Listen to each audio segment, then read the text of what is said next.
Bonjour, comment ça va?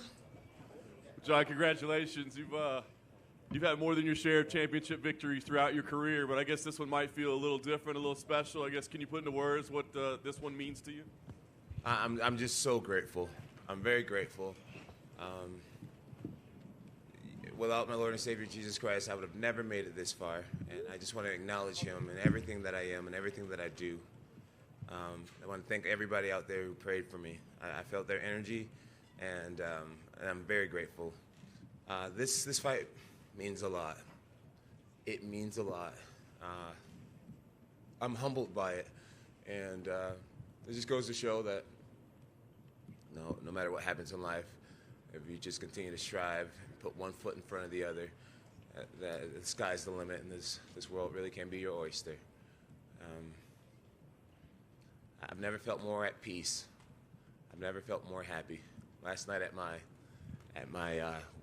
my fight dinner, I almost cried. I felt like I was living in a dream. I looked around and I just saw so many leaders. A lot of my friends these days are great business owners. They're great dads. They're great friends. They're men of substance. I got really great men and women in my life. My fiance, my beautiful daughters, my fiance's support system, her friends. I'm just really happy. I'm really happy. I feel like my whole world is a byproduct of the people that are in my life. So I just want to thank every single one of my supporters, my fans. Without them, I wouldn't be much. Love you, Bone. Love you too. Can you talk about the feeling as you stepped in there tonight, right? I mean, it's been 3 years. You're up a weight class against a very big dude. I mean, was there a different nervous kind of energy than usual when you got in there? I mean, Cyril Gain has a great physique. We all know that. The guy looks like a bodybuilder. But, my coaches reminded me, John, Thiago Santos had a really awesome physique. Vitor Belfort had muscles in his earlobes. And so it was just like, it's not a bodybuilding competition. At the end of the day, it's about heart, it's about grit, it's about wanting to be out there. And my buddy Brian McKenzie, he said something to me right before I went out to the cage. He said, like neurologically, a cow and a lion, they feel the same emotions when they're fighting. They're both pumped up with adrenaline. He said the only difference is the lion actually wants to be there. And it was a perfect thing to say to me in a moment because I was nervous. And he reminded me, bro, it's normal. And do you want to be here? And at that moment I was like, oh yeah, I want to be here. And I want more. And I just went out there with a very offensive mindset. And we got it done. I'm not sure if I answered your question or not. I'm just talking. That's all right. And talk to me. I mean, obviously, we knew the wrestling skills would be there, but at heavyweight, you hadn't wrestled at heavyweight before. So I guess how did it feel in there? Was it more difficult? Did you feel the strength as an issue when you went through the wrestling sequences? I really do believe that I'm one of the strongest heavyweights in the heavyweight division. When I was a light heavyweight, people would say all the time, John is a lot stronger than what he appears to be. Almost every opponent, can say that. And now that I've been powerlifting and living a martial arts lifestyle, I really truly believe that I'm the strongest heavyweight in the heavyweight division. There's guys that can do a lot of things probably more than me. Guys can squat more than me, bench more than me. But when it comes to just total strength and muscular endurance and knowing how to pace yourself and knowing how to use endurance, I believe I'm one of the most fit athletes in the game, whether I look like it or not. I'm excited. I'm excited for the future. I think some of my best performances are going to be coming within the next year or so. Well, like you said, performances, so that means more than one. But I guess you made it clear that you said you want Stipe next. A timeline? Is there anything? I mean, you have a date circled on the calendar yet, or do you have an idea like what would make the most sense for you? I got to talk to my coaching staff and see how, what they think. But we took 0 damage tonight, and I'm getting right back to practice. My buddy Maurice Green has a fight coming up in the PFL. Jorgen De Castro has a fight coming up in the PFL. And I owe it to my team to take the back seat and be the training partner. And that's exactly what we got to do. We get right back to work. And I believe in my next fight, I'll go into it with a different level of confidence, an even higher level of confidence. I believe that I'm going to look great. I'm going to have even higher endurance than I had today, which is going to be hard to beat because I'm in really great condition. And these guys in the back acting like nuts. I can't take you guys anywhere. Oh my goodness. Yeah, the next fight is going to be awesome. I say it respectfully to Stipe. I would take time off from being a firefighter right now, and I mean that with all due respect. My whole world is going to be focused on him. This is the biggest opportunity in my life to beat the heavyweight GOAT, and I'm going to give it everything I got, absolutely everything I got. Stipe's talking about the fact that he's heavier than me right now. His head's already in the wrong spot if he thinks weightlifting is going to beat me. He'll never be younger than he is right now. He'll never be faster. And I'm going to not only beat Stipe Miocic, I'm going to finish Stipe Miocic before the championship rounds. John, over here. You had alluded to in your post-fight interview that you felt off with your striking. What was that? Just like nerves or ring rust or what? Well, there's always a slight filling out process. I actually was dealing with a slight injury before this fight, and I didn't really spar many times. I sparred the total of 3 times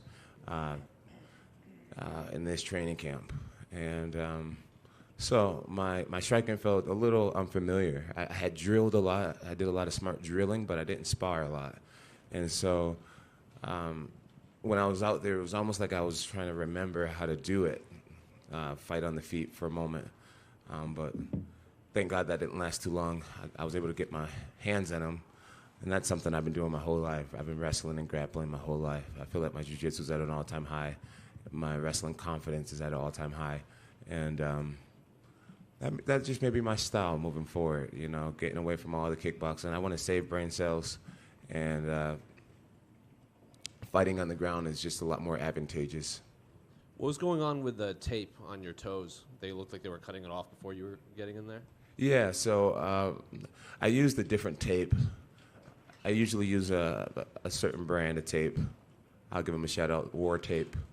And I feel like it's just a lot stickier. I used the UFC's tape tonight, and as soon as my body started to sweat, the tape was sliding all over the place. And so I made almost like a little cast around my toe that linked down to the middle of my foot, so that the tape wouldn't slide off my toes. And when I got out there, the commission was just like, "You can't tape your feet." And I'm like, "Dude, I've always taped my feet. I'm not going to compete if I can't tape my toes. I just won't do it. I want everyone to know that for the future." So thank God we didn't have a disaster out there tonight. But they ended up changing the tone a little bit. They allowed me to keep my toes taped, and they had made me take the rest of the tape off the rest of my foot. And it was a distraction going into the fight. One thing about my job is that it throws curveballs, and we got to be able to think on the fly. We got to be able to improvise.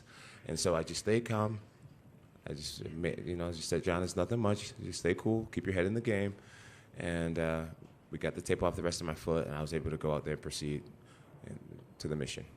John, to your left.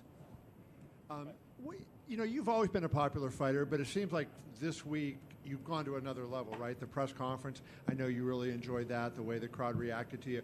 What was it like tonight? You kind of got the biggest pop of all when you got in the cage. The place went nuts. And, a lot of times you've been the bad guy. Right now you were the good guy, and everybody was happy to see you. What did that feel like for you? When I first got into the UFC, I would talk about God a lot and wanting to be a good person. And then people got to see that my life wasn't perfect, that I make mistakes, and that I sin, and that I fall down. And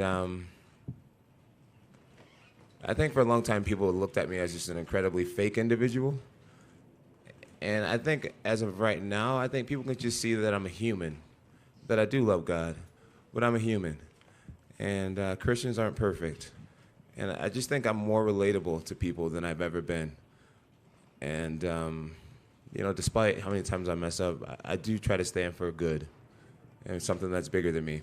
And I just think there's a relatability that I have with people, where either you absolutely hate me or you're just learning to understand the man that I am. And I just think it's going over well for me. When did you adopt that attitude, right? I mean, how and when did it change? I came into the game young, and I think I was like 20 years old when I joined the UFC, 19 something. And I'm 35 years old now. I just got off of a big hiatus. I took 3 years off. I got to focus on my family. I got to focus on development as a man.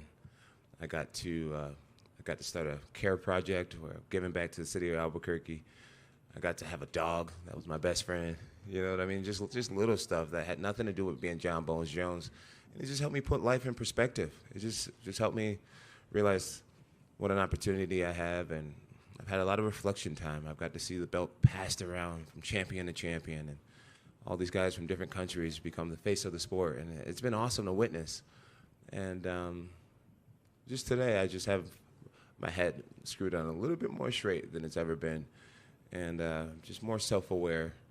And I think people are starting to notice that. Last question for me. Dana was up here before talking about you being the GOAT and unquestionably the GOAT anymore. And you think of most sports, most people think Michael Jordan, but there's some people that think LeBron, otherwise. NFL, some people think Tom Brady's the greatest quarterback. Other people were arguing last week it was Joe Montana.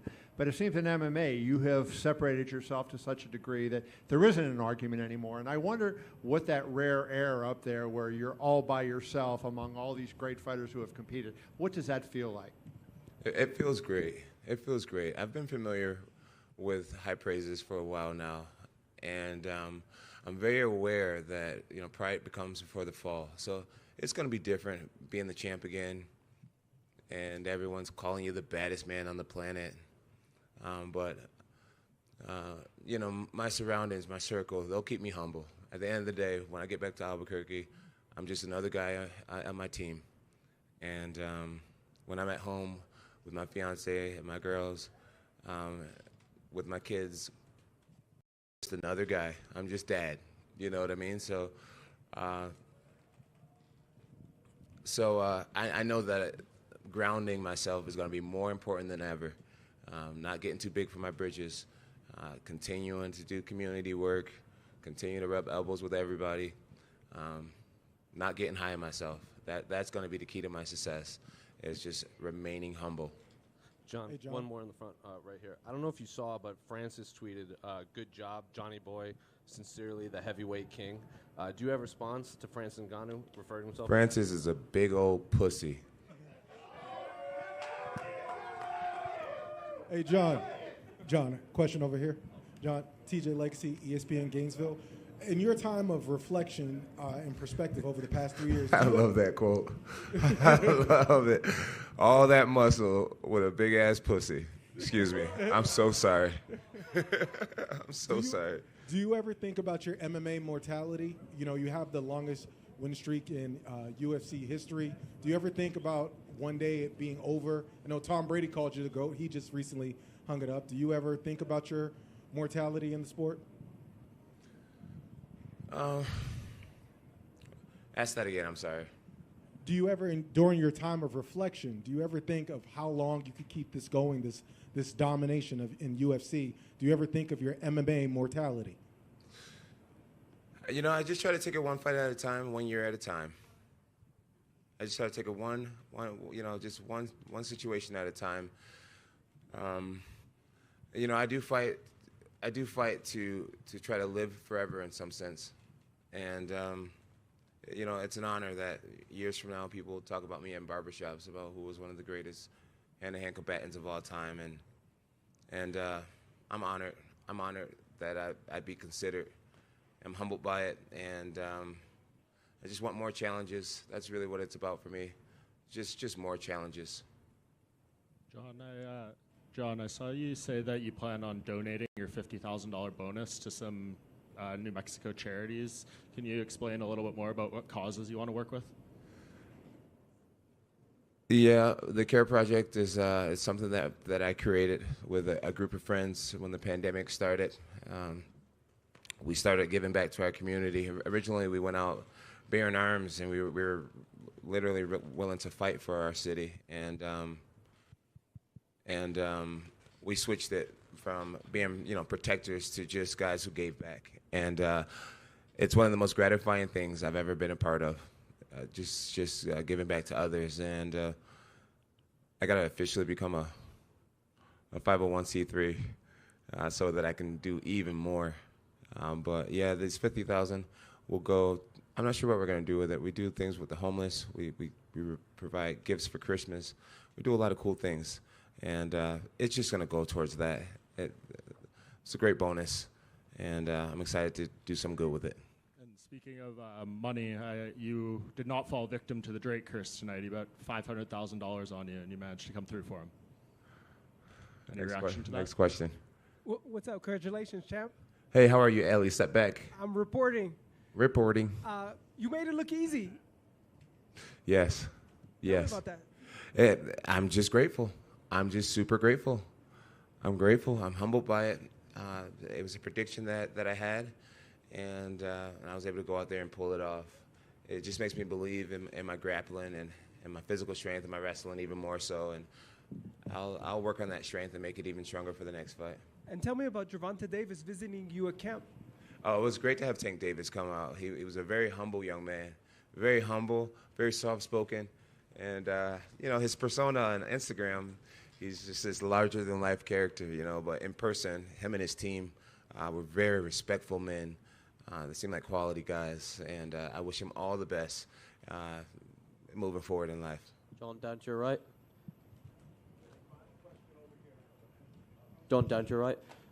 Dana was in here, didn't realize that you were having an after party. He was a bit worried. Do you think he has a reason to be worried or not? Absolutely not. He has no reason to be worried. Dana knows we all make mistakes, and I am not the man. I won't even say that. I'm excited to go out. I'm excited to meet my fans. I'm excited to shake their hands, to look them in the eyes, to give them hugs.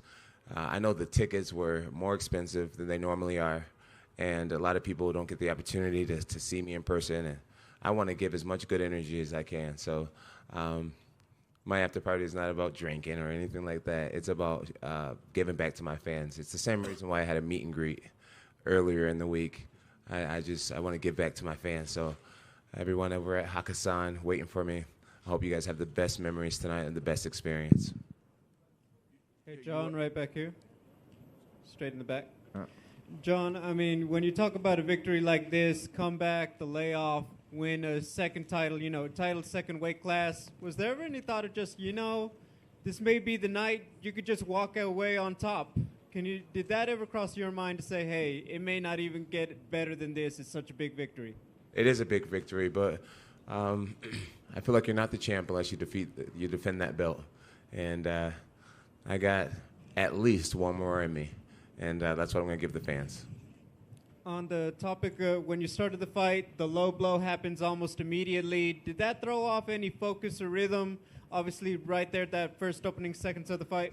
No, to be honest with you, it didn't even hurt that bad.